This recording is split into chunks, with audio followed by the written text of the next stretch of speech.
While in cricket news, Port Elizabeth is one of the worst affected cities by gang violence in South Africa in recent years.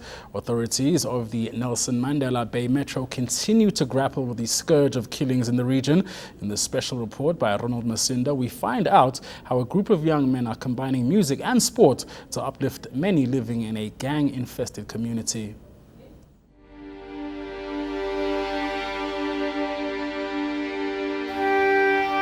A Port Elizabeth community is threatening vigilante action in the wake of gang war over drugs.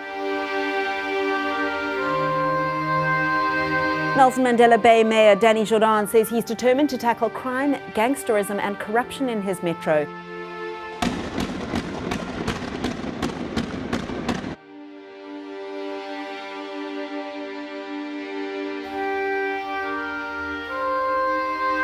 A city gripped in gang warfare.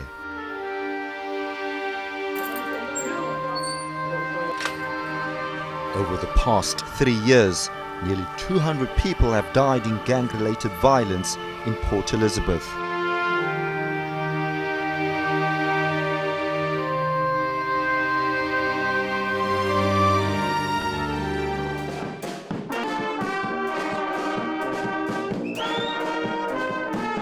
But amid the turmoil, some have turned to music to change their lives. That is our main focus, the development of the youth through our music and through social development, that we are aiming to get the youngsters off the street. Like you can see, the youngest one currently is my son, who's 9 years old. Then we got two guys, 11 years old and a 12-year-old. That is also part of the band that we're developing now into music, so they can take over the band one day.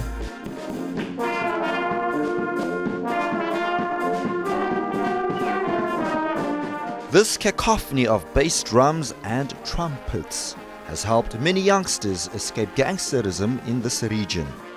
This garage is a makeshift studio for the now famous St. George's Park Brass Band.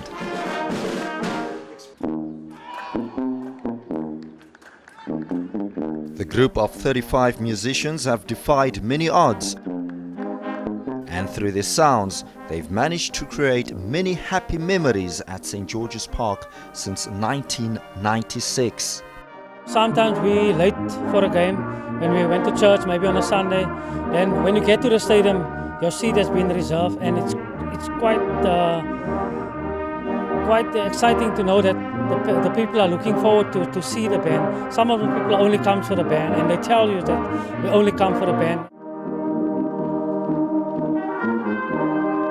The band not only acts as a 12th man for the home team, but it also gives cricket fans something to cheer about during uneventful periods of play.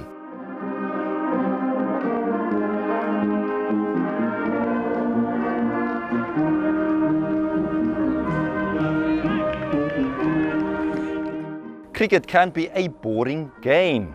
A test match or first-class encounter can be frustrating if wickets or runs are not achieved in quick succession.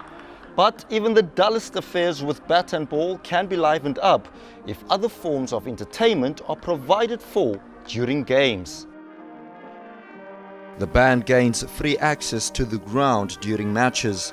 With more support from other stakeholders, they could expand their brand to other parts of the globe. We know that in England the Barmy Army travels wherever the English play. The band has hinted that they want to do the same thing for South African cricket. Would you encourage that? Yeah, it would be nice for South African teams to have that kind of support around the world. But obviously the pound goes a lot longer way than the rand does, and so it's tough for South African people to travel around. I mean, I've often felt that when you're touring other countries around the world, when you're playing for SA, that it'd be nice to see a few more South African flags in the ground, or shirts in the ground. What started off as a small church band has now transcended into one of the most prominent entertainment groups in South African sport. It is a legacy the St. George's Park Brass Band would like to maintain, and also to continue improving the lives of youths living in the gang-ridden streets of Port Elizabeth. Ronald Masinda, Port Elizabeth.